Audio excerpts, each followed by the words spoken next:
কই যাস? ফাহাদের কাছে যাব একটু। ঠিক আছে যা, বিকেলের মধ্যে ফিরে আসিস। কেন, কোথাও যাবে নাকি? তোর আপুকে দেখতে যাব। ও আল্লাহ গো, আমার আবার বোন হলো কোন সময়? আমার বোন আছে আমি নিজেও জানি না। হারাম জাদা, জুতা চিনিস? গাল লাল করে দিব। তোর আপু মানে তোর মামা তো বোনকে দেখতে যাওয়ার কথা বলতেছে, তোর মায়া আপুর কথা বলছে। ও আগে বলবে তো, আমি কি না কি ভাবছি। তা তুমি মায়া আপুকে দেখতে এখন কানাডায় যাবে? তুই বেশি বুঝিস কেন? তোর মায়া আপু আজ কানাডা থেকে বাসায় আসতেছে পড়ালেখা শেষ করে, আর যাবে না, তাই দেখতে যাব তুই আর আমি। আচ্ছা, আমি কি কখনো মায়া আপুকে দেখছি? শুধু নামই শুনেছি। মায়া নামের একটা মেয়ে আমার মামার আছে, সে এখন কানাডায়। আবার তুই দেখছিস? তবে তোর মনে নেই অনেক বছর আগের কথা, ও ছোট থেকেই পড়ালেখার জন্য ওর মামার কাছেই গেছিল। ও আচ্ছা, তা তোমার ভাইয়ের মেয়ে দেখতে কেমন গো আম্মু? বলো, তোমার ভাইকে আমার সাথে বিয়ে দিবে নাকি? দাঁড়া হারামজাদা, আমাকে আর পাইকে দিলাম এক দৌড়ে বাড়ির বাইরে। তারপর বাইকটা নিয়ে বেরিয়ে পড়লাম ফাহাদের কাছে যাওয়ার জন্য। যেতে যেতে আপনাদের পরিচয় দিয়ে নেই, আমি ফারাবী ইসলাম অর্ণব। আমি বাবা মার একমাত্র সন্তান। আব্বু একটা বিজনেস আছে আর মা বাসায় থাকে। আর আমি এবার অনার্স প্রথম বর্ষে। বাবা কাজের জন্য বেশি সময় দেশের বাইরে থাকে। প্রায় আধা ঘন্টা বাইক চালিয়ে এক জায়গায় এলাম। ফাহাদ আমাকে এই জায়গায় আসতে বলেছে, কিন্তু কেন আমি নিজেও সেটা জানি না। তাই আমি ফাহাদকে ফোন দিলাম। প্রথমবার ধরল না, আবার দিলাম, ধরল না। এভাবে 3 বার দিলাম, ফোন ধরল না। মেজাজটা পুরো চেতে গেল আমার। আবার কল দিলাম, এইবার ফোন ধরল। কিরে, এতক্ষণ কই ছিলি? গার্লফ্রেন্ডের সাথে মিটিয়ে বিজি মনে হয়। এই তো মামা, ঠিক ধরছিস। ঠিক ধরছি মানে? তুই কই? এখানে কেন আসতে বললি? দোস্ত একটা কথা বলি, রাগ করিস না। আগে বল তুই কোথায়, তাড়াতাড়ি আয়। দেখ দোস্ত, রাগিস না, আগে পুরো কথাটা শোন। বল। আমি তোকে ডেকেছি আড্ডা দেওয়ার জন্য, আর তোর একটা গার্লফ্রেন্ডের ব্যবস্থা করতে। বাবা, কে তুই ভাই? তোরে তো আমি চিনতেই পারলাম না। আমায় গার্লফ্রেন্ড দিবি আর তুই? সত্যি বলছি, ওই দিক দিয়ে অনেক মেয়ে যায়, যেটা পছন্দ হয় তোকে পটিয়ে দিতাম। আমার গার্লফ্রেন্ড লাগবে না, তুই কই, তাড়াতাড়ি আয়। দোস্ত, আমি তোর কাছে যাওয়ার জন্য বের হয়েছিলাম। আসার সময় মিম ফোন দিয়ে বলল ওর সাথে নাকি ঘুরতে যাবে, আর আমিও না করতে পারলাম না। আমি এখন ওর সাথে ঘুরতে আইছি, এখন যেতে পারবো না, রাগ করিস না। আজ একটা গার্লফ্রেন্ড নাই বলে রাগ আমি কি করব? রাগের চেয়ে দুঃখটা অনেক গভীর। আজ একটা গার্লফ্রেন্ড নেই বলে সিঙ্গেলেরাই বোঝে সিঙ্গেল থাকার কষ্ট, যন্ত্রণা, হতাশা, দুঃখ, বেদনা। হতাশ হবে না দোস্ত, আমার মন বলতেছে তোর পিছন দিক থেকে কোনো মেয়ে আসতেছে, এই মেয়ে হবে তোর গার্লফ্রেন্ড। তোর ভবিষ্যৎবাণী তোর কাছে রাখ, কাট। আমি এখন একটু ঘুরে বাসায় যাব। দেখ না দোস্ত, পেছনে যদি মেয়ে না থাকে তাহলে নাই, আর যদি আসে আমাকে ট্রিট দিবি। রাখ তোর ট্রিট, শালা আমি মরি আমার জ্বালায়, আর তুই আইসিস ভবিষ্যৎবাণী করতে। দোস্ত একবার দেখ। কেন বিরক্ত করতেছিস? ঠিক আছে দেখছি। এক রাশ বিরক্তি নিয়ে পেছনে তাকালাম আমি। পেছনে তাকাতেই দেখলাম একটা মেয়ে আমার দিকে আসতেছে। দেখতে তো মাশাআল্লাহ পরীর মতো। প্রথম দেখাই ক্রাশ বাস সব একসাথে খেয়ে গেলাম। ফাহাদের কথা মানতে হবে। এদিকে ফাহাদ ফোনে হ্যালো হ্যালো করতেই আছে, আমার সেদিকে কোনো হুঁশ নেই। আমি শুধু ক্রাশকে দেখেই যাচ্ছি। কিছু না বলে ফোনটা কেটে দিলাম আমি মেয়েটার দিকে অপলক তাকিয়ে আছি। মেয়েটা কখন যে আমার সামনে চলে এলো জানতেই পারলাম না। মেয়েটা আমার সামনে এসে বলল, আমাকে একটু রাইড শেয়ার করবেন? মেয়েটির কথায় আমার হুঁশ ফিরে। কাছে থেকে মেয়েটাকে দেখতে আরো সুন্দর লাগছে। মনে হচ্ছে এক্ষুনি কাজী অফিসে নিয়ে যাই। তারপর আমি বললাম, কি বললেন? শুনতে পাইনি। আমাকে একটু রাইড শেয়ার করবেন? মেয়েটি হয়তো ভাবছে আমি রাইড শেয়ার করি, কারণ আমি একটা হেলমেট পরে আছি আর একটা এক্সট্রা আছে। ফাহাদের জন্য এনেছিলাম। যাই, মেয়েটা থাকে কোথায় আর পরিচিত হতে পারবো। আমার মনে তো লাড্ডু ফুটছে। তখন আমি বললাম, অবশ্যই। কোথায় যাবেন? চলুন, আমি রাস্তা দেখিয়ে দিচ্ছি। ঠিক আছে, চলুন। তারপর মেয়েটি বাইকে উঠল। আমি হেলমেটটা দিলাম, মেয়েটিও পরে নিল। তারপর আমি চালাতে লাগলাম। এক অসাধারণ মুহূর্ত আমার জন্য। জীবনের প্রথম আমার বাইকের পেছনে কোনো সুন্দরী রমণী।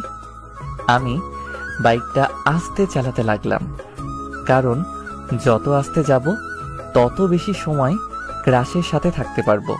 আর একটু ভদ্র সাজারও কিছু আছে না? যাই হোক, মেয়েটির সাথে কথা বলতে হবে। আমি কোনো কিছু বলতে যাব, তার আগেই মেয়েটি বলল, দাঁড়ান, আমি নামবো। কেন? এখানেই বাসা নাকি আপনার? না। তাহলে কেন নামবেন? এটা কি বাইক চালাচ্ছেন? এভাবে গেলে তো সারা জীবন লাগবে যেতে। এর চেয়ে হেঁটে মানুষ আগে যাবে। আমার বাইকের ফার্স্ট গিয়ার আর লাস্ট গিয়ার আছে, মাঝখানে সব তার কাটা। তাহলে শেষ গিয়ারে দিন। ঠিক আছে। তারপর আমি স্পিড দিয়ে গাড়ি চালাতে লাগলাম। মেয়েটি মনে হয় ভয় পেয়েছে, তাই আমাকে জড়িয়ে ধরল। আহা, কি এক ফিলিংস! আপনাদের বলে বোঝাতে পারবো না। পেছনে মেয়ে জড়িয়ে ধরে আছে। আহা! হঠাৎ করে সামনে একটা কুকুর চলে এলো, তাই আমি কষে ব্রেক মারলাম। সাথে সাথে হাওয়ায় ধপাস করে উঠতে লাগলাম। মনে হচ্ছে উপরে চলে যাব। চোখ খুলে দেখতে পেলাম মেয়েটির বেশি কিছু ক্ষতি হয়নি, উঠে দাঁড়াচ্ছে। এইটুকু দেখেই চোখ বুজে গেল, আর কিছু মনে নাই। যখন চোখ খুললাম, দেখলাম মেয়েটি আমার দিকে কেমন করে তাকিয়ে আছে। তার চোখগুলো পুরো মায়ায় ভরা। মনে হয় সারা জীবন তাকিয়ে থাকলেও মায়া কমবে না চোখের প্রতি। আশেপাশে তাকিয়ে দেখলাম হসপিটালে, হাতে পায়ে ব্যান্ডেজ। মেয়েটির দিকে তাকিয়ে দেখলাম কোনো ক্ষতি হয়নি, শুধু কপালে বাম সাইডে একটু ব্যান্ডেজ করা। দেখতে আরো অসম্ভব সুন্দর লাগছে। আমার জ্ঞান ফিরেছে, কোনো হুঁশ নেই মেয়েটির। আমার দিকে তাকিয়েই আছে, কিছুই বুঝলাম না। আমি মেয়েটির চোখের সামনে তুড়ি মারতেই মেয়েটির ধ্যান ভাঙল। সাথে সাথে মেয়েটি লজ্জা পেয়ে গেল, কিন্তু কেন লজ্জা পেল কিছুই বুঝতে পারলাম না। তবে লজ্জা পেলে মেয়েটির সৌন্দর্য আরো বৃদ্ধি পায়। তখন মেয়েটি আমাকে বলল, যাক, তাহলে জ্ঞান ফিরলো আপনার। ফিরেছে তো অনেক আগেই, আপনি খেয়াল করেন নাই? আচ্ছা, আপনার কিছু হয়নি তো? না, তেমন কিছু না, মাথায় একটু চোট পেয়েছি। আমাকে এখানে কে নিয়ে এলো? আমি। ধন্যবাদ আপনাকে। আর সরি, আমার জন্য আপনার যাওয়াও হলো না, আবার ব্যথাও পেলেন। সমস্যা নাই, ওটা একটা দুর্ঘটনা। আপনার বাসার নাম্বার দিন, আসতে বলি। বাসায় ফোন দিলে আবার আম্মু শুরু করে দিবে। আপনার ফোনটা দিন, একটা বন্ধুকে কল করি, সে এসে নিয়ে যাবে। আপনার বাসায় ফোন দেন। বাসায় ফোন দিলে আম্মু আবার কান্না করে দিবে, আরো নানান কাহিনী। ঠিক আছে। তারপর আমি ফোনটা নিলাম, ফাহাদকে কল দিলাম। প্রথমবার রিসিভ করলো না, আবার দিলাম। এবার রিসিভ করে বলল, আসসালামু আলাইকুম, কে বলছেন? ওয়ালাইকুম আসসালাম। আমিটা কে? আমি অর্ণব। তুই কি এখনো গার্লফ্রেন্ডের সাথে আছিস নাকি? না, বাসায়। তুই কই আছিস? তোর আম্মু ফোন দিয়ে বলতেছে আছিস নাকি তুই? কোথায় যেন যাওয়ার কথা ছিল? তোর আম্মু চোটে আছে খুব। আমি হাসপাতালে আরাম করে ঘুমিয়ে আছি। মজা করতেছিস? না, আমি সত্যি হসপিটালে বাইক নিয়ে অ্যাক্সিডেন্ট করেছি। দোস্ত, তুই ঠিক আছিস তো? তোর কিছু হয় নাই তো? না, কিছু হয়নি, হাতে আর পায়ে অল্প চোট পেয়েছি। তুই হসপিটালে চলে আয়, আমাকে নিয়ে যা। আর আম্মুকে কিচ্ছু বলবি না, বাসায় গিয়ে বলবো। ঠিক আছে, তুই থাক, আমি আসতেছি। তারপর ফোনটা কেটে দিলাম। তারপর মেয়েটিকে দিয়ে দিলাম। যাই হোক, মেয়েটির নাম্বারটা তো পেলাম। ফাহাদের ফোন থেকে নিয়ে নিব। তখন আমি বললাম, আপনি আমার জন্য এত কিছু করলেন, আপনার নামটাই তো জানা হলো না। আমার নাম মায়া, আপনার? ফারাবী ইসলাম অর্ণব, সবাই অর্ণব বলেই ডাকে। আপনার নামটা তো সুন্দর। আপনারটাও।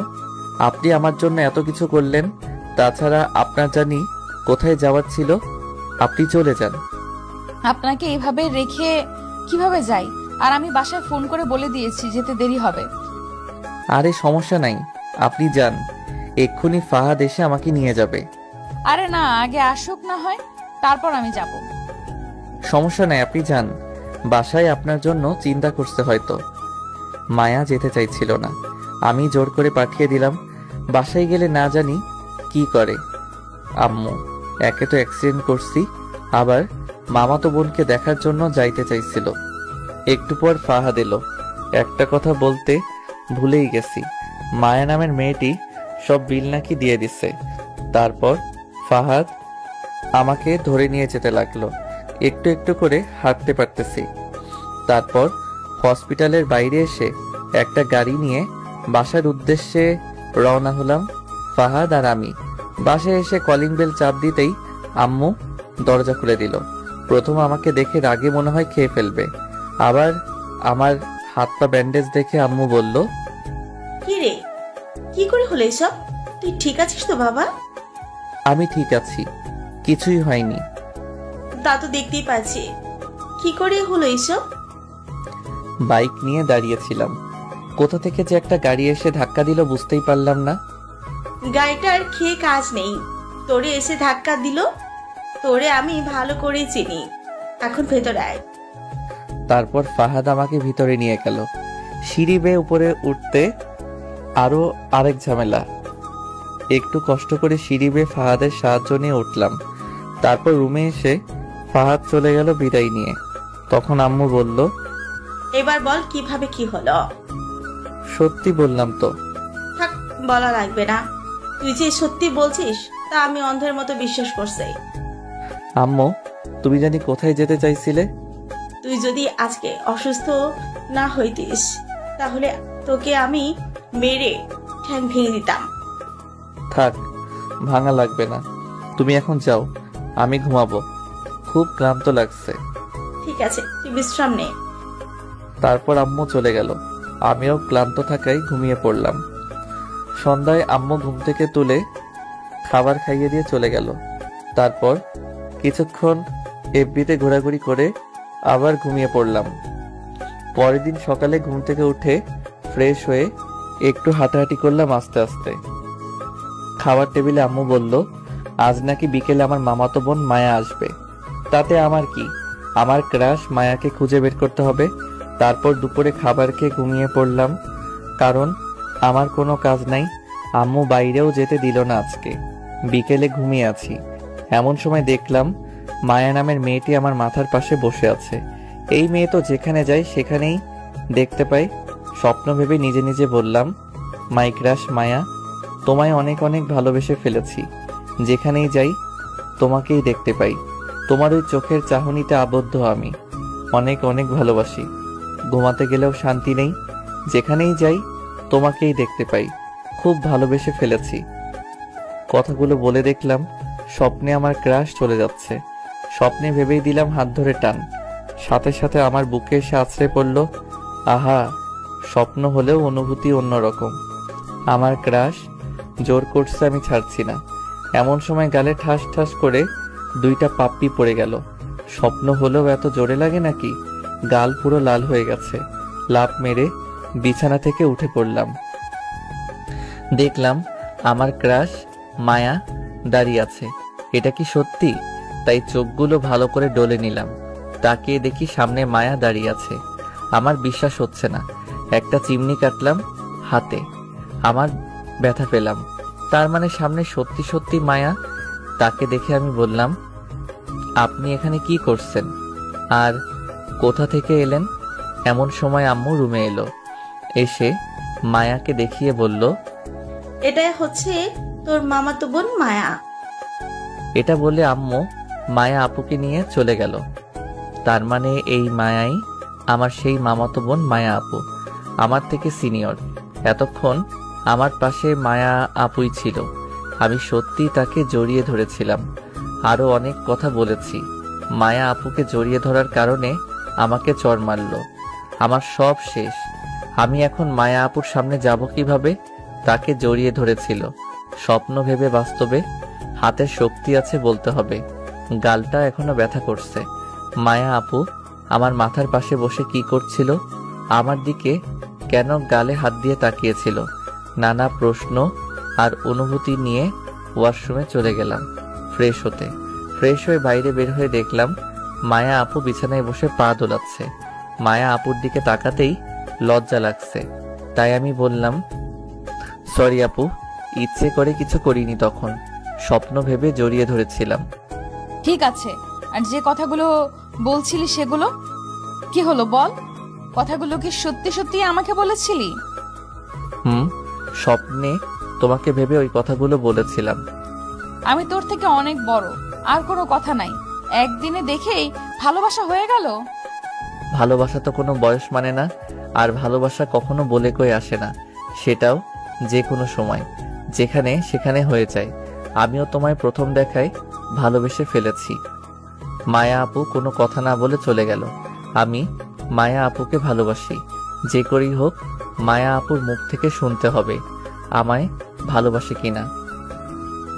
ভালোবাসুক আর নাই বাসুক, তোমায় আমি ছাড়ছি না মাই ক্রাশ। রাত্রে ডিনার করে ঘুমিয়ে পড়লাম। মায়া আপু কয়েকদিন থাকবে আমাদের এখানে, যে করেই হোক এই কয়েকদিনে রাজি করাতে হবে। সকালে ঘুম থেকে উঠে একটু হাঁটাহাঁটি করলাম। অনেক দিন হলো সকালে ঘুম থেকে উঠি না। সকালের পরিবেশটাই মুগ্ধকর, তাই একটু ছাদে গেলাম। ছাদে গিয়ে দেখলাম ক্রাশ মানে মায়া আপু দাঁড়িয়ে আছে। আমি মায়া আপুকে গিয়ে বললাম, আপু এত সকাল সকাল কি করছো এখানে? আমি সকালেই ঘুম থেকে উঠি। ও আমার উত্তরটা কি দিবে না? কিসের উত্তর? আমি যে তোমাকে ভালোবাসি। দেখ অর্ণব, তুই আমার থেকে ছোট, এটা সম্ভব না। আমি তোকে ভালোবাসতে পারবো না। তুমি চাইলেই সম্ভব, আর কেন আমাকে ভালোবাসতে পারবে না? এই কথা আর আমার সামনে বলবি না। এই বলে মায়া আপু চলে যাচ্ছিল। আমি পেছন থেকে হাতটা টেনে ধরলাম। ঠাস ঠাস করে দুইটা পড়ে গেল আমার গালে, তারপর চলে গেল। এই মেয়ে এত মারে কেন কথায় কথায়? গালটা লাল করে দিল। তারপর আমি কিছুক্ষণ ছাদে সময় কাটিয়ে চলে এলাম। তারপর নাস্তা করে বাইরে এলাম বন্ধুদের সাথে আড্ডা দিতে। আড্ডা দিতে দিতে প্রায় বিকেল হয়ে গেল, তাই বাসার উদ্দেশ্যে রওনা হলাম। আসার সময় কয়েকটা গোলাপ ফুল আর আইসক্রিম নিলাম মায়া আপুর জন্য। বাসায় এসে মায়া আপুর রুমে গেলাম, দেখলাম নাই। তারপর ছাদে গেলাম, দেখলাম দোলনায় বসে আছে। আমি ফুলগুলো এগিয়ে দিয়ে বললাম, এই নাও প্রিয়, এগুলো তোমার জন্য। লাগবে না আমার। নাও না। জোর করে ধরিয়ে দিলাম। সাথে সাথে মায়া আপু সেগুলো ফেলে দিল। আমার মনটা একটু খারাপ হয়ে গেল।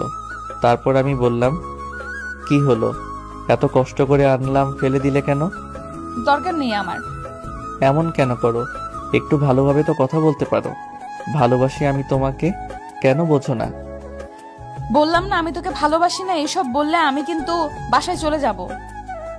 তোমায় কোথাও যেতে দিচ্ছি না, এই মনের ঘরে তোমাকে বন্দি করে রেখে দিব। তুই কিন্তু বেশি বাড়াবাড়ি করছিস। থাপ্পড় দিয়ে গাল লাল করে দিব। বাড়াবাড়ির কিছুই করিনি, এখন করব। মানে কি করবি তুই? দাঁড়াও, দেখাচ্ছি। এই বলে আস্তে আস্তে মায়া আপুর দিকে এগোতে লাগলাম। আর মায়া আপু দোলনা থেকে উঠতে যাবে, এমন সময় মাথার পেছনে পাশে চুল ধরে চার ঠোঁট এক করে দিলাম। মায়া আপু ছাড়ানোর চেষ্টা করছে, আর আমি ছাড়ছি না। কি এক অনুভূতি! এই প্রথম কোনো নারীকে কিস করলাম আমি। শরীরে এক অজানা শিহরণ বয়ে যাচ্ছে। প্রায় 5 মিনিট পর ছেড়ে দিলাম, আর মায়া আপু দোলনায় ধপ করে বসে পড়ল। তারপর আমাকে চড় মারার জন্য হাত উঠালো। আমি হাত ধরে দিলাম এক টান, সাথে সাথে আমার বুকে এসে পড়ল। অনেক ছাড়ানোর চেষ্টা করছে, তাই আমি আবার চার ঠোঁট এক করে দিলাম। প্রায় 2 মিনিট পর ছেড়ে দিলাম। ছেড়ে দিয়ে বললাম, তোমায় আমি অনেক ভালোবাসি প্রিয়, তোমাকেও আমাকে ভালোবাসতে হবে। তোমায় আমি ছাড়ছি না। এই বলে আমি ছাদ থেকে নিচে চলে এলাম। রুমে এসে ফ্রেশ হয়ে ঘুমানোর চেষ্টা করলাম, কিন্তু ঘুম আসছে না। একটু আগের সিনটা সামনে আসছে। এসব ভাবতে ভাবতে কখন যে ঘুমিয়ে গেলাম মনে নাই। যখন ঘুম ভাঙে তখন প্রায় সন্ধ্যা হয়ে আসছে, তাই উঠে একটু ছাদে গেলাম। ছাদে গিয়ে দেখি আবার মায়া আপু দাঁড়িয়ে আছে। তখন আমি বললাম, কি করছো জানেমান? তুই কি সত্যি আমাকে ভালোবাসিস? জীবনের থেকেও বেশি। তাহলে আমাকে প্রপোজ কর। সত্যি? তুমিও আমাকে ভালোবাসো? এখন প্রপোজ কর। তোমাকে অনেক অনেক ভালোবাসি। I love you. এভাবে হবে না, ভালো করে ফুল দিয়ে কর। তারপর আমি নিচে এলাম। আমার মনে মনে তো লাড্ডু ফুটছে, মায়া আপু আমাকে ভালোবাসবে, তাও আবার এত তাড়াতাড়ি। আমি বাগানে এসে একটা ফুল নিয়ে চলে গেলাম। মায়া আপুর কাছে গিয়ে ফুলটা এগিয়ে দিয়ে হাঁটু গেড়ে বসে বললাম, জীবনে কাউকে ভালোবাসিনি, তুমি আমার প্রথম ভালোবাসা, তুমি আমার প্রথম অনুভূতি। অন্য প্রেমিকদের মতো আমি ঠিকঠাক মতো আমি প্রপোজ জানি না, তবে আমি তোমাকে চাই। আমার এলোমেলো জীবনে প্রথম প্রণয় তুমি মায়া, আমার জীবনের সুখ তারা তুমি মায়া, আমার জীবনের বাঁচা মরার জন্য পয়েন্ট তুমি মায়া। অবশেষে একটা কথাই বলতে চাই, ভালোবাসি, বড্ড ভালোবাসি তোমায়, অনেক অনেক ভালোবাসি। I love you. মায়া আপু ফুলটা নিল। আমি দাঁড়িয়ে তাকে শক্ত করে জড়িয়ে ধরলাম। মায়া আপু আমাকে জড়িয়ে ধরলো। তারপর কিছু সময় ছাদে কাটিয়ে চলে এলাম আমি।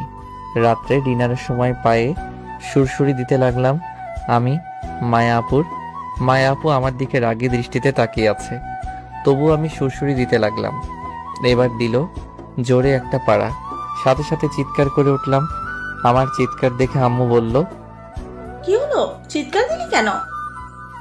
কিছু না, টেবিলের ভেতর দিয়ে মনে হয় বিড়াল গেল, পায়ে লাগলো তো তাই ভয় পেয়ে চিৎকার দিলাম। যত সব, বিড়াল দেখে কেউ এভাবে চিৎকার দেয়? আমি দেই? তোর প্যাচাল বাদ দিয়ে খা এখন। মায়া আপুর দিকে তাকিয়ে দেখি মুচকি মুচকি হাসছে, মনে হচ্ছে দেই একটা।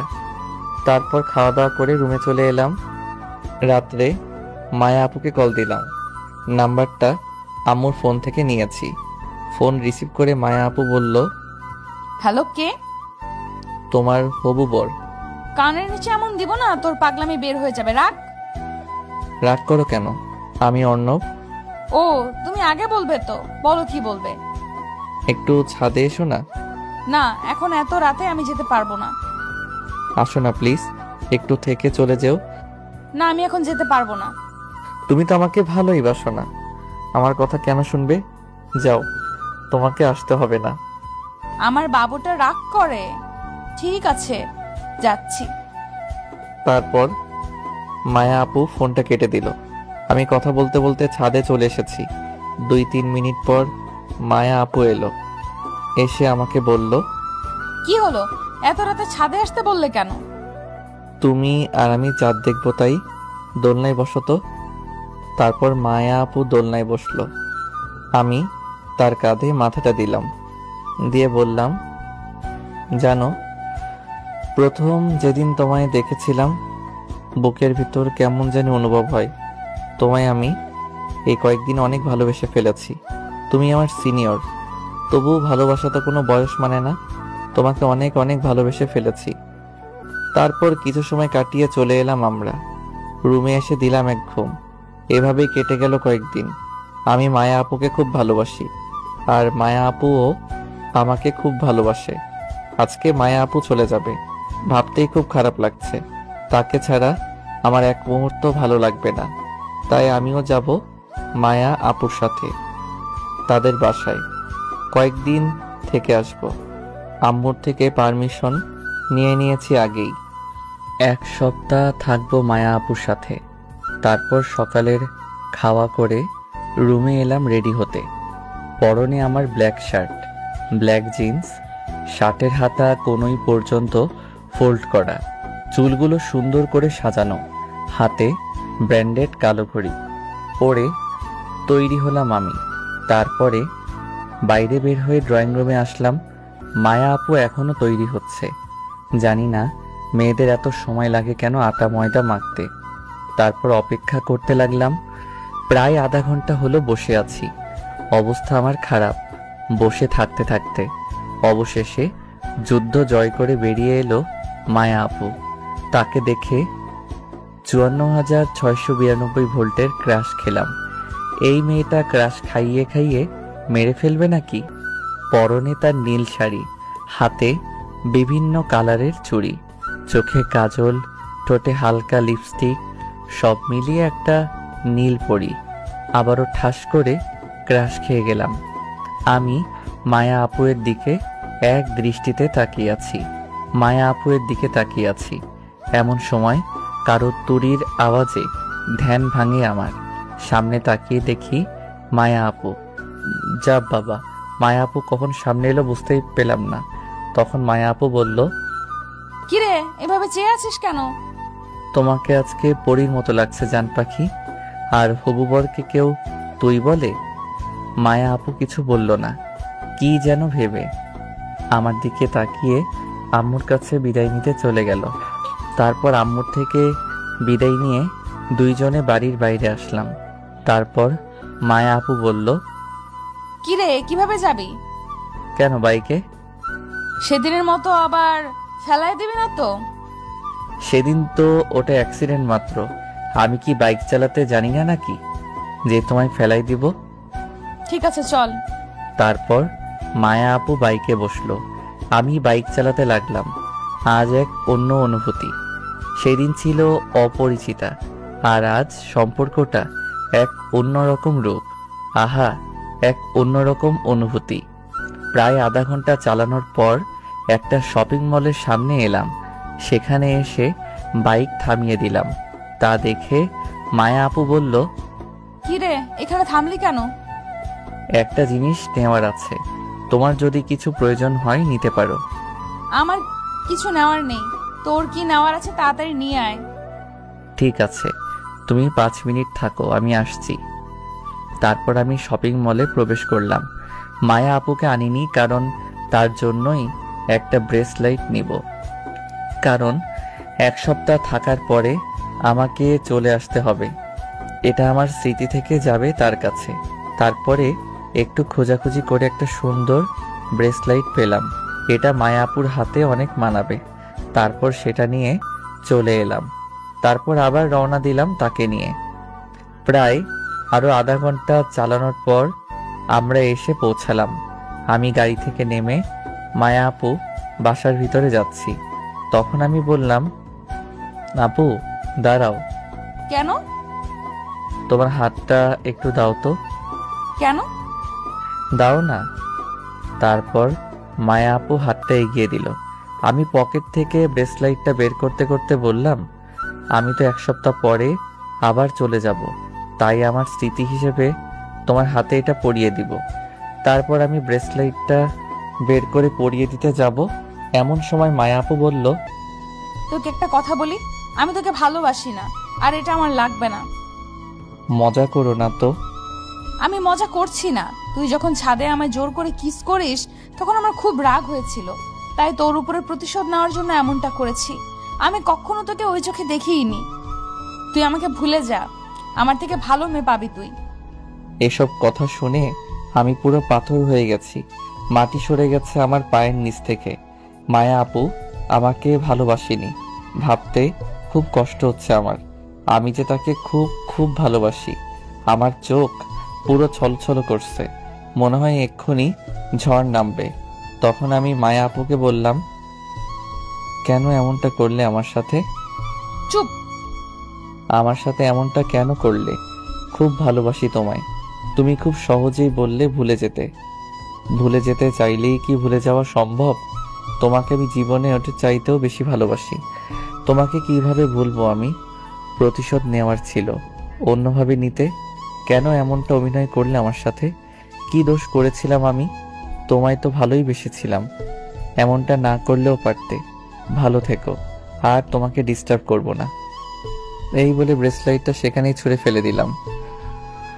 চোখ যেন আমার বাদ মানছে না। কথাগুলো বলতে বলতে কেঁদে দিয়েছি। ওর চোখ মুছে বাইকে চড়ে স্টার্ট দিয়ে সেখান থেকে চলে এলাম। সেখান থেকে এসে একটা লেকের পাড়ে গেলাম। সেখানে গিয়ে বসলাম। আশেপাশে কোনো মানুষ নেই। নদীর পানি একে একে বয়ে যাচ্ছে। আমার চোখের পানিও বাদ মানছে না। আসার সময় কয়েক প্যাকেট সিগারেট কিনে নিয়ে এলাম। সেখানে বসে সিগারেট খেতে লাগলাম। একটা টান দিতেই প্রচুর পরিমাণে কাশি হতে লাগলো, চোখ জ্বলতে লাগলো, লাল হয়ে গেল। কষ্ট হচ্ছে খুব, কিন্তু এই সামান্য কষ্ট কিছুই না আমার বুকের ভিতরে হওয়া কষ্টের থেকে। সেখানে বসে সিগারেট খেতে লাগলাম আর আজকের দেওয়া মায়া আপুর আঘাতপ্রাপ্ত কথাগুলো ভাবতে লাগলাম। সেখানে বসে কাটিয়ে দিলাম অনেক সময় সিগারেট খেতে খেতে। প্রায় সন্ধ্যা হয়ে এলো, এখন বাসায় যেতে হবে। তাই সেখান থেকে উঠে বাইক নিয়ে বাসার দিকে আসতে লাগলাম। কিছুক্ষণের ভিতরে বাসায় চলে এলাম। কলিং বেল চাপ দিলাম, কেউ খুলল না। আবার দিলাম, এবার আম্মু দরজা খুলে দিল। আমায় দেখে আম্মু অবাক হয়ে তাকিয়ে আছে আমার দিকে। তারপর আম্মু বলল, কিরে, তোর মামা বাড়ি থাকার কথা, এত রাতে চলে এলি কেন? আর তোর চোখ মুখ এমন হয়েছে কেন? মুখ থেকে গন্ধ আসতেছে, কিছু খেয়েছিস নাকি? আমি কোনো কথা না বলে আম্মুকে পাশ কাটিয়ে ভিতরে চলে এলাম। আম্মু দরজা বন্ধ করে আমার পেছন পেছন আসতে লাগলো। আম্মু কিছু বলার আগেই রুমে ঢুকে ঠাস করে দরজা বন্ধ করে দিলাম। বাহির থেকে আম্মু দরজা খোলার জন্য বলতেছে। আমি তা কানে না নিয়ে বিছানায় শুয়ে শুয়ে কাঁদতে লাগলাম। বুকের ভিতরটা কষ্টে শেষ হয়ে যাচ্ছে আমার।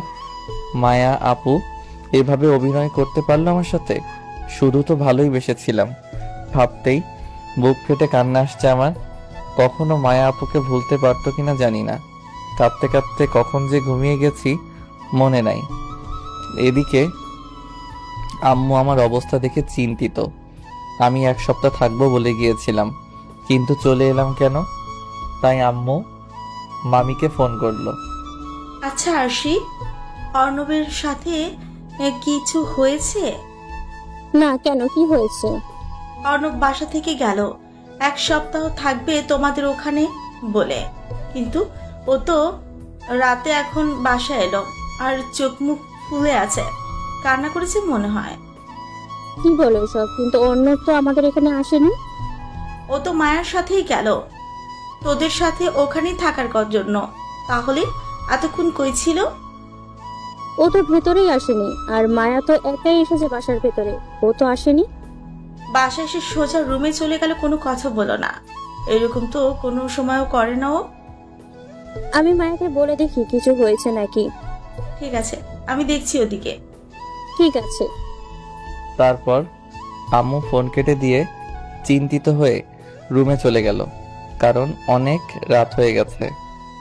এদিকে মামি মায়া আপুকে জিজ্ঞেস করার জন্য তার রুমে গেল।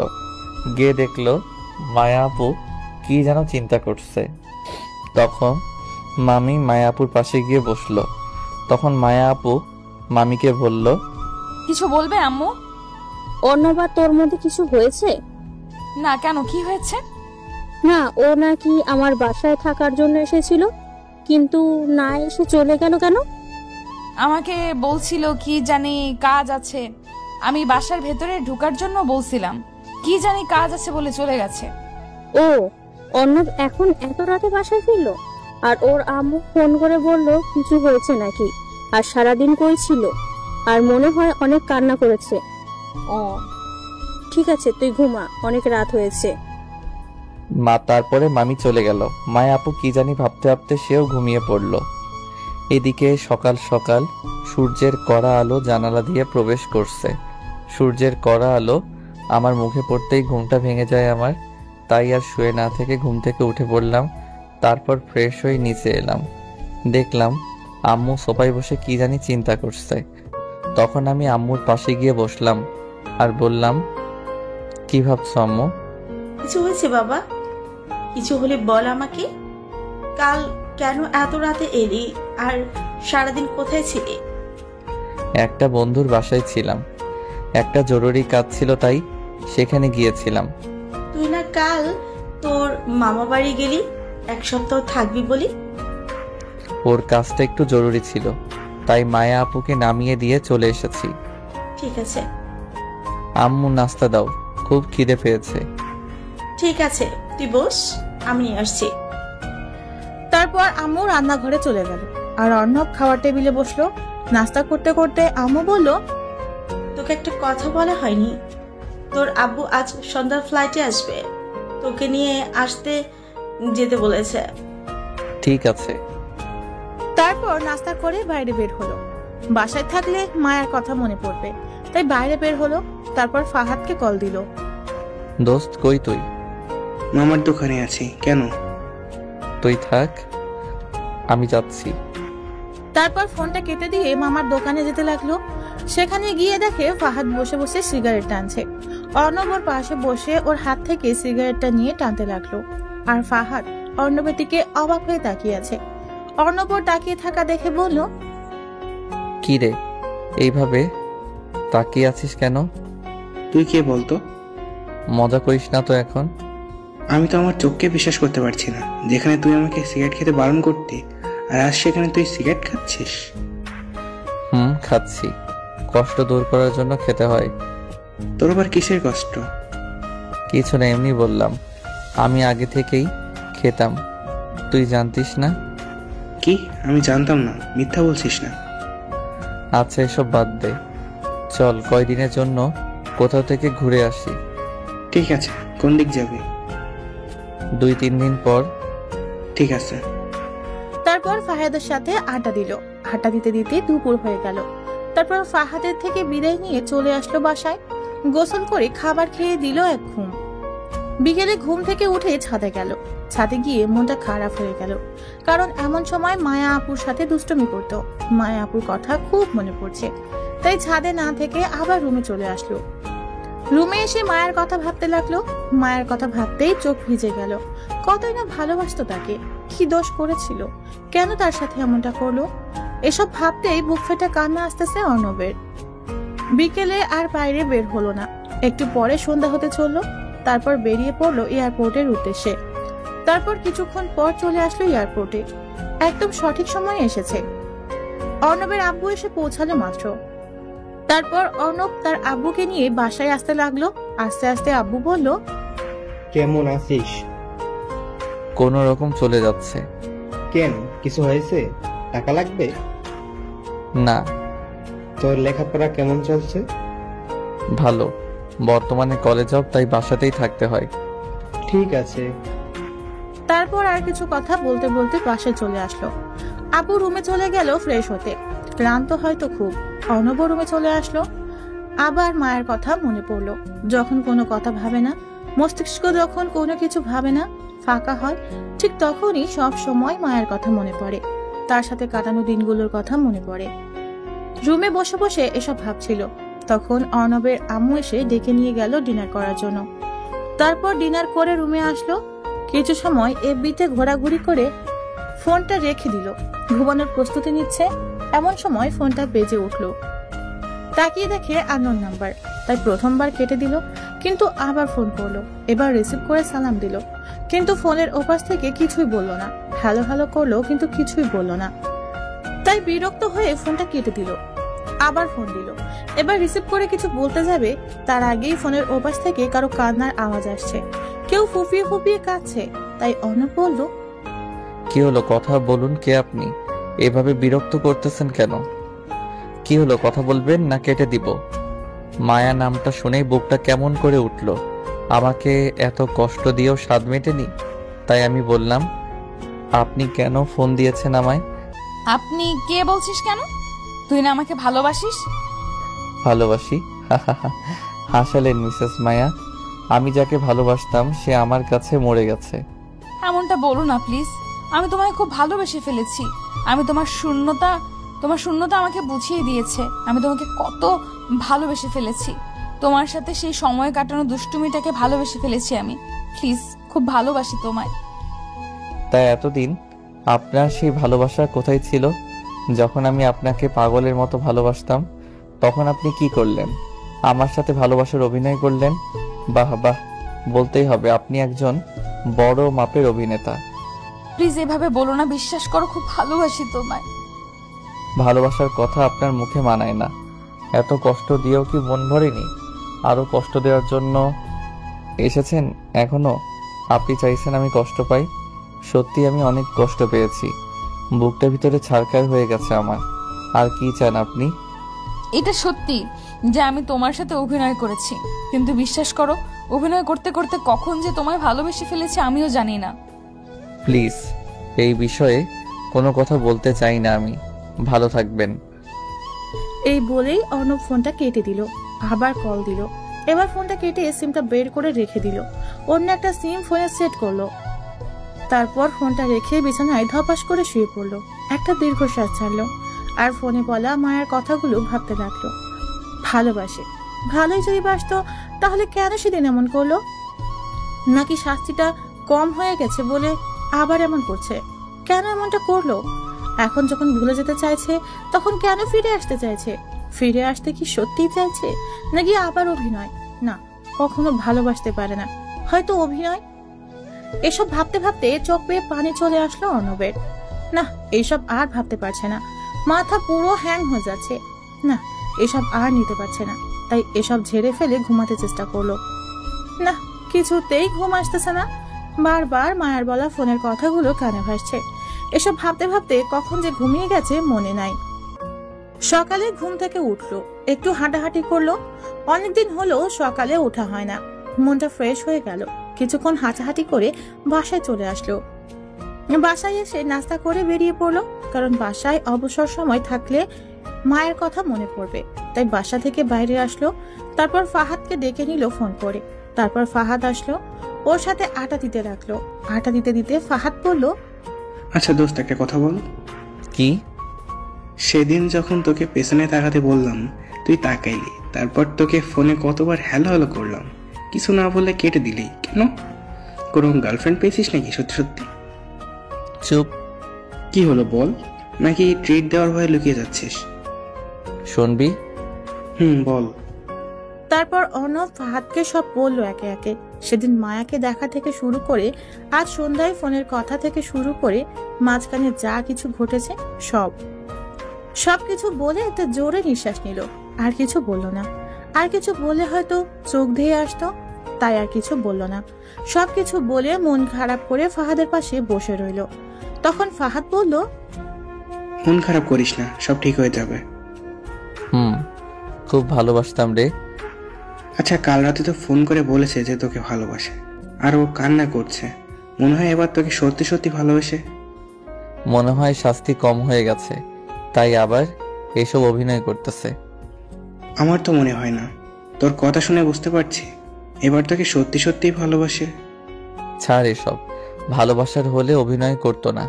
আর যাই হোক, আমায় ভালোবাসতে পারে না। ফাহাদের সাথে কথা বলছিল এমন সময় ফোনটা বেজে উঠলো। তাকিয়ে দেখে আম্মু। ফোনটা রিসিভ করে বলল, আম্মু বলো। তুই কোথায়? বাসায় আয়। কেন, কিছু হয়েছে নাকি? না, কিছু হয়নি, তুই বাসায়। ঠিক আছে, যাচ্ছি। তারপর ফাহাদের থেকে বিদায় নিয়ে বাসায় আসতে লাগলো। বাসায় এসে কলিং বেল চাপ দিতেই দরজা খুলে গেল। মনে হয় ওর জন্যই অপেক্ষা করতেছিল। দরজার দিকে তাকিয়ে যা দেখলো তা কোনোদিনও আশা করেনি অর্ণব। দরজার দিকে তাকিয়ে দেখে মায়া। মায়া কোনো কিছু বলবে তার আগেই কিছু বলার সুযোগ না দিয়ে অর্ণব পাশ কাটিয়ে ভিতরে চলে গেল। অর্ণব দেখলো মায়া ড্রয়িং রুমে তার আম্মুর সাথে বসে আছে। তাই আম্মুকে বলল, আম্মু কেন আসতে বললে আমায়? মায়া আসছে, তাই তোকে ডাকলাম। ওর বোরিং লাগবে, তাই তোর সাথে সময় কাটাতেই তোকে ডাকলাম। অর্ণব কিছু না বলে রুমে চলে গেল। পেছনে পেছনে মায়া রুমে গেল। তাকে দেখে রাগ অভিমান সব হচ্ছে অর্ণবে, কিন্তু কিছু করতে পারছে না। তাই বিরক্ত হয়ে বলল, কিছু কি বলবেন আপু? কি বললি? কানে কি শুনতে পান না নাকি? বললাম আপনার কিছু বলার থাকলে বলেন আপু, না হলে আমি এখন ঘুমাবো। কি বললি? আমি তোর আপু হই? আপু হয়তো কি, আপনি আমার মামাতো আদরের সিনিয়র বোন। তো আপু হয়তো কি বলবো? এভাবে কথা বলছিস কেন? তো কিভাবে কথা বলবো? ভালোবেসেও তো কথা বলতে পারিস। আমি এর চেয়ে বেশি ভালো করে কথা বলতে পারি না। আর ভালোবাসার কথা বলছেন, সেটা কবেই উঠে গেছে আমার জীবন থেকে। আমি আবার ঠিক করে দিব আমার ভালোবাসা দিয়ে। আপনার ভালোবাসা? হাসালেন তো মিসেস মায়া, আপনি তো অভিনয় সেরা। সত্যি অসাধারণ আপনার অভিনয়। আপনাকে তো পুরস্কার দেওয়া উচিত। এইভাবে বলো না, আমার খুব কষ্ট হয়। আপনার তো কষ্ট হওয়ার কথা না, আপনার তো আনন্দ হওয়ার কথা। হাজার হোক, প্রতিশোধ নিতে পেরেছেন, তা আবার কি মনে করে আসলেন? প্রতিশোধ কি কম হয়ে গেছে নাকি? প্লিজ এইভাবে বলো না, বিশ্বাস করো আমি তোমাকে অনেক ভালোবাসি। তুমি এমন ভাবে বলো না, খুব কষ্ট হয় আমার। তা এতদিন এই আপনার ভালোবাসা কোথায় ছিল? তখন কি ঘুমিয়েছিল নাকি? এখন জেগে উঠেছে ভালোভাবে শাস্তি দেওয়ার জন্য? বিশ্বাস করো, তোমার সেই দুষ্টুমি আর ভালোবাসার অভিনয় করতে করতে ভালোবেসে ফেলেছি। আমি নিজেও জানি না, খুব ভালোবেসে ফেলেছি। আর একটা সুযোগ দাও আমাকে। আমি আর দ্বিতীয়বার কোনো বেঈমানকে সুযোগ দিতে পারবো না। আপনার প্রতি যতটা ভালোবেসেছিলাম আমি, ঠিক ততটাই ঘৃণা করি আমি আপনাকে। সব ঘৃণা দূর করে দিব আমার ভালোবাসা দিয়ে। খুব ভালোবাসি তোমায়। এসব কথা আর আমি শুনতে চাই না। রুম থেকে বেরিয়ে যান বলছি। আমার কথাটা তো। বেরিয়ে যান বলছি, কখনো আমার রুমে যেন না দেখি। মায়া কিছু না বলে রুম থেকে চলে গেল। কি বলবে, হয়তো বা আর কিছুই বলার ছিল না। তারপর অর্ণব ধপাস করে বিছানায় পড়ে গেল। কেন ওর সাথে সবসময় এমনটা হয়? অভিনয় তো করলো, তাহলে আবার কেন ফিরে আসলো? আবার কি চায়? নাকি সত্যিই ভালোবাসে? এরকম হাজারো চিন্তা মাথায় নিয়ে ঘুমিয়ে পড়লো। সন্ধ্যায় ঘুম ভাঙলো আম্মুটাকে। তারপর ফ্রেশ হয়ে ডিনার করতে আসলো। আব্বু, আম্মু আর মায়া বসে আছে। অর্ণব গিয়ে তাদের সাথে যোগ দিল। মায়া অর্ণবের সামনে চেয়ারে বসে আছে। অর্ণবের দিকে কেমন করে তাকিয়ে আছে। খাবার খেতে খেতে পায়ে সুরসুরি অনুভব করলো। মনে হচ্ছে কেউ পা দিয়ে পা সুরসুরি দিচ্ছে। মায়ের দিকে তাকিয়ে দেখলো তার দিকে তাকিয়ে মুচকি মুচকি হাসছে। অর্ণবের আর বোঝার বাকি রইলো না কিছু। কোন রকমে খাওয়া শেষ করে রুমে চলে আসলে পুরো সময় পায়ে সুরসুরি দিয়েছে, কিন্তু কিছুই বলতে পারলো না। রুমে এসে শুয়ে পড়লো। প্রতিদিন রুমের দরজা খুলে দিয়ে ঘুমায়, আজও তার ব্যতিক্রম না। রুমের দরজা লক না করেই শুয়ে পড়লো। ঘুম আসতেছে না, বারবার মায়ের কথাগুলো মনে পড়ছে। একটা সুযোগ দাও, খুব ভালোবাসি তোমায়। এসব হাজারো কথা কানের কাছে এসে মিছিল শুরু করেছে। এসব ভাবতে ভাবতে কখন যে ঘুমিয়ে গেছে মনে নাই। সকাল সকাল কিছু ভারী অনুভব করলো বুকে, তাই ঘুমটা ভেঙে গেল। তাকিয়ে দেখে একটা মেয়ে শুয়ে আছে তার উপর। তার চুলগুলো সারা মুখে ছড়িয়ে আছে। এক অদ্ভুত ঘ্রাণ, নেশা জড়ানো মাতাল হওয়ার মতো ঘ্রাণ। মনে হচ্ছে সেই ঘ্রাণে মাতাল হয়ে যাবে। মেয়েটির চুলগুলো সরালো মুখ থেকে। তারপর চুলগুলো তার মুখ থেকে সরাতেই প্রচন্ড রাগ হতে লাগলো। মায়া শুয়ে আছে ওর উপর। ধাক্কা দিয়ে সরিয়ে দিল। ধাক্কা দেওয়াতে মায়া ঘুম থেকে উঠে গেল। অর্ণব প্রচন্ড রাগ নিয়ে তাকিয়ে আছে। মায়া কিছু না বলে লজ্জা পেয়ে চলে গেল। মাথায় কিছুই আসতেছে না। যাকে এত দূরে সরানোর চেষ্টা করছে সেও দূরে সরিয়ে দিয়েছে। তাহলে আজ কেন এমন করছে? অর্ণবও ঘুম থেকে উঠে পড়ায় আর ঘুমালো না। ফ্রেশ হতে ওয়াশরুমে চলে গেল। আয়নার দিকে তাকাতেই আউ চমকে উঠল নিজের দিকে তাকিয়ে। এটাকে সারা মুখে লিপস্টিকের বন্যা বয়ে গেছে। এবার অনেক রাগ হলো। নিজের চুল নিজেই ছিঁড়তে হচ্ছে। রুমের দরজা খুলে রেখে ঘুমানোটাই ভুল হয়েছে। তারপর ফ্রেশ হয়ে ছাদে গেল। ছাদে গিয়ে দেখে মায়া ছাদের এক সাইডে উদাস হয়ে আকাশের দিকে তাকিয়ে আছে। তাই অর্ণব সেখান থেকে চলে আসতে যাবে, এমন সময় পিছন থেকে মায়া বলল, আমি তোর কাছে এতটাই ঘৃণার হয়ে গেছি যে আমি এখানে আছি বলে থাকা যাবে না। মায়ার কথায় অর্ণব কেমন যেন একটা ফিল অনুভব করলো। তাই সেখান থেকে গেল না, ছাদের এক পাশে গিয়ে দাঁড়িয়ে রইল।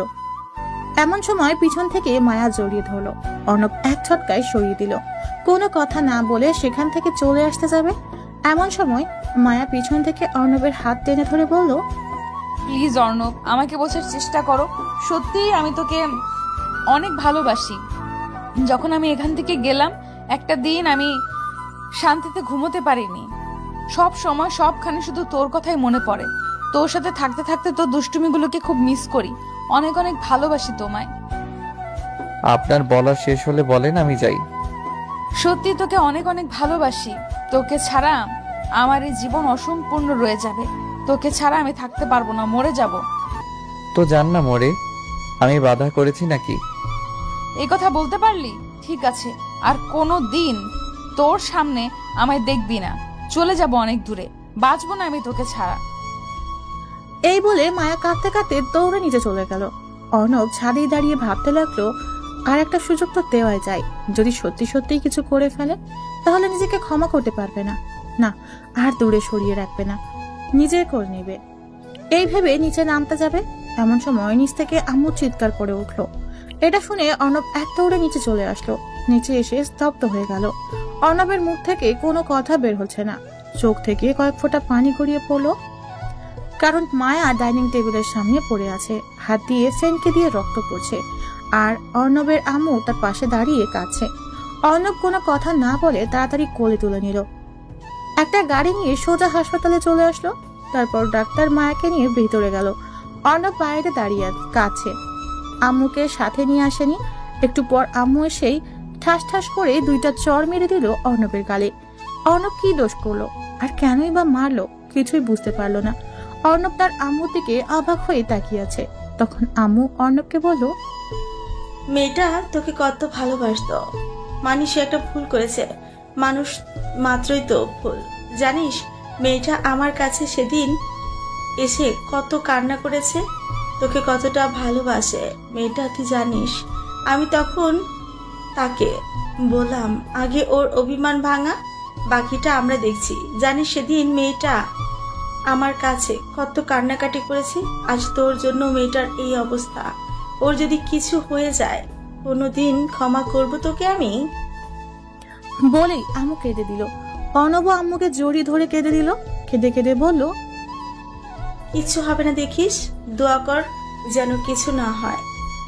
অর্ণবের মাথায় হাত বুলিয়ে দিয়ে কথাটা বলল আম্মু। তারপর কিছুক্ষণ পর ডাক্তার বের হয়ে আসলো। ডাক্তারকে বের হতে দেখে সাথে সাথে অর্ণব ডাক্তারের কাছে গিয়ে বলল, ডাক্তার সাহেব, মায়ার কিছু হয়নি তো? ও ঠিক হয়ে যাবে তো? আমার রক্ত এ পজিটিভ ডাক্তার, যত খুশি রক্ত নিন প্লিজ, মায়া আপুকে সুস্থ করে দিন। তারপর ডাক্তারের সাথে ভিতরে গেল। রক্ত দিয়ে বাইরে বের হলো। কিছুক্ষণ পর বাইরে বের হয়ে দেখে মামা মামি আর আব্বুও এসেছে। অর্ণব মাথা নিচু করে তাদের সামনে দাঁড়িয়ে রইল।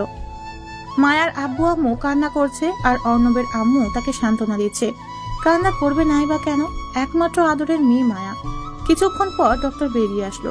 অর্ণব সাথে সাথে ডক্টরের কাছে দৌড়ে গিয়ে বলল, মায়া আপু ঠিক আছে তো ডাক্তার সাহেব? ঠিক হয়ে যাবে তো?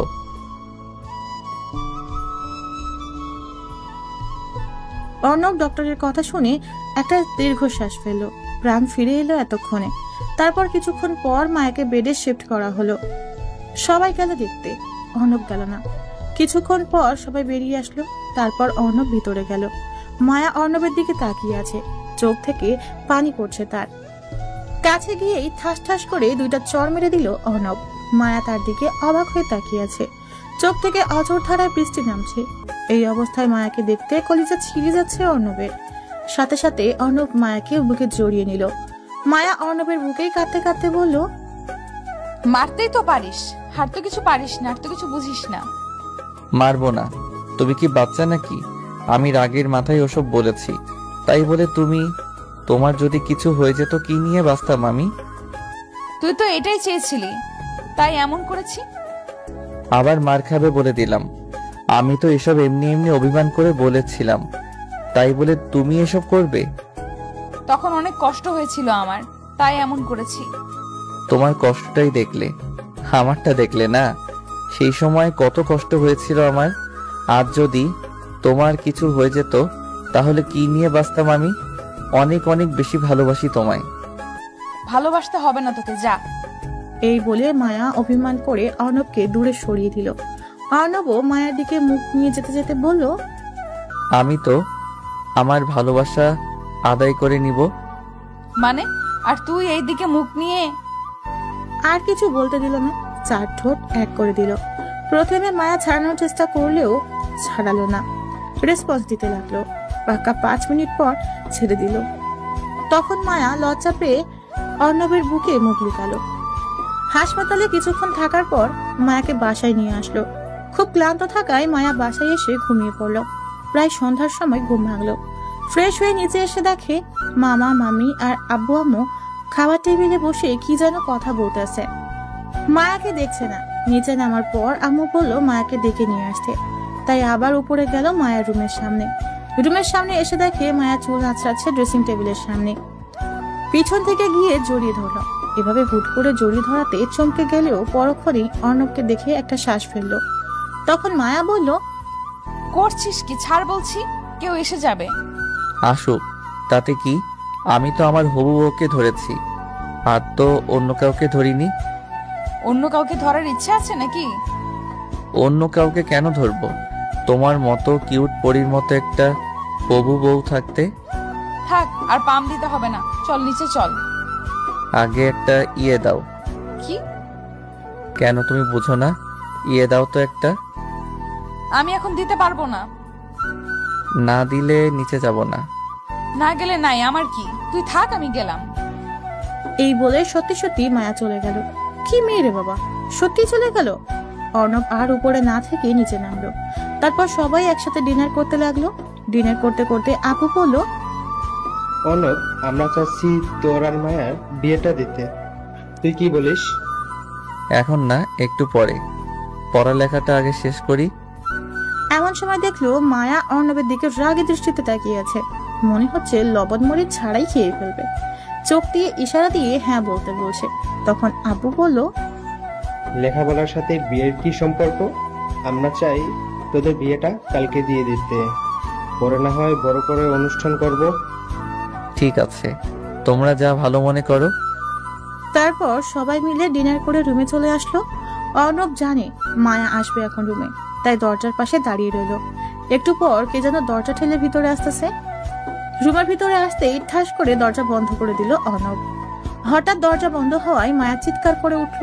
সাথে সাথে মুখ চেপে ধরে বলল, চুপ চুপ। আমি জানিস কত ভয় পেয়ে গেছিলাম।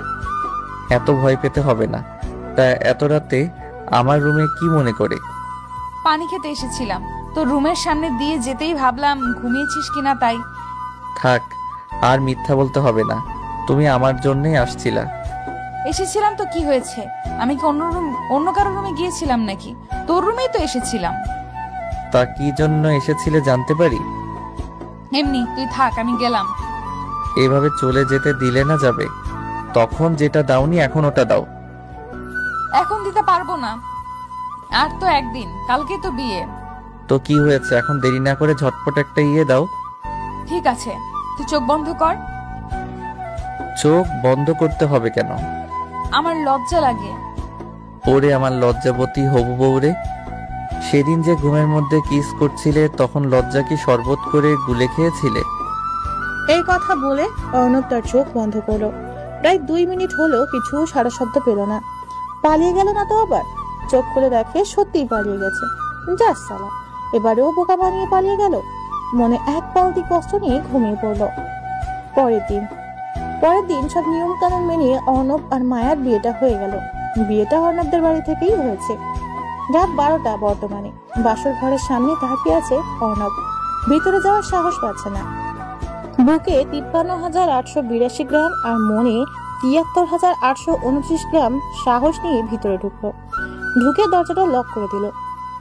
অর্ণবের রুমে ঢোকার শব্দ পেয়ে মায়া বিছানা থেকে নেমে এসে সালাম করলো। অর্ণব মাথায় হাত দিয়ে বলল, বেঁচে থাকো মা। কি বললি? আমি দাঁড়া, তোর হচ্ছে আজকে। সরি আপু, থুকু বউ। তুমি থাকো, আমার খুব ঘুম পেয়েছে। আমি ঘুমাবো, ডিস্টার্ব করো না। এই বলে অর্ণব বিছানায় গিয়ে শুয়ে পড়লো। মায়া অর্ণবের উপরে বসে পড়লো। কি হলো, এভাবে উপরে বসে আছো কেন? ডিস্টার্ব করো না, আমি ঘুমাবো। কোনো ঘুমানো চলবে না আজকে। এতদিন তো সুযোগের অপেক্ষায় ছিলি, এখন পেয়েও ছেড়ে দিচ্ছিস নাকি ভালো সাজার অভিনয় করছিস? আমি ভালো, এটা পৃথিবীর সবাই জানে। না বিশ্বাস করলে পাঠক পাঠিকাদের জিজ্ঞেস করে দেখতে পারো।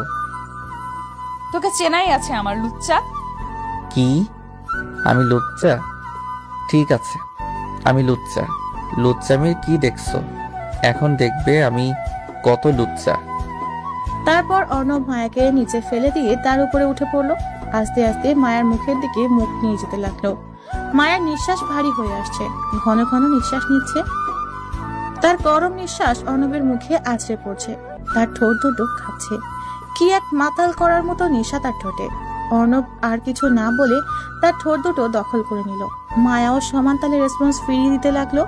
পাক্কা 10 মিনিট পর ছেড়ে দিল। মায়া অর্ণব দুজনই হাঁপাচ্ছে। তারপর মায়া অর্ণবের বুকে মাথা রাখলো আর বলল, না, আমার না টুইন বেবি লাগবে। তার জন্য কি করতে হবে শুনি? কেন, তুমি কিছু জানো না? না, আমি কিছু জানি না। তুমি তো আমার সিনিয়র বউ, তুমি শিখিয়ে দাও।